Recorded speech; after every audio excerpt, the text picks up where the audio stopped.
పర్యటనలో భాగంగా నాగేశ్వరమ్మను కలిశారు పవన్ కళ్యాణ్. గత ప్రభుత్వ హయాంలో గ్రామంలో పలు ఇళ్ల కూల్చివేతపై వివాదం జరగ్గా అప్పుడు ప్రతిపక్ష నేతగా ఇప్పటం గ్రామస్తుల్ని పరామర్శించారు పవన్. అధికారంలోకి వచ్చాక వచ్చి కలుస్తానన్న పవన్ కళ్యాణ్ ఇచ్చిన మాట ప్రకారం ఇప్పటం గ్రామానికి వెళ్లారు పవన్ కళ్యాణ్.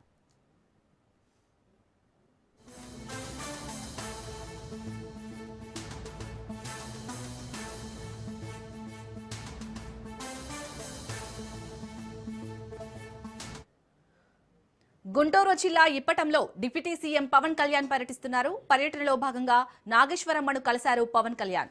గత ప్రభుత్వ హయాంలో గ్రామంలో పలు ఇళ్ల కూల్చివేతపై వివాదం జరగ్గా అప్పుడు ప్రతిపక్ష నేతగా ఇప్పటం గ్రామస్తుల్ని పరామర్శించారు పవన్. అధికారంలోకి వచ్చాక వచ్చి కలుస్తానన్న పవన్ కళ్యాణ్ ఇచ్చిన మాట ప్రకారం ఇప్పటం గ్రామానికి వెళ్లారు పవన్.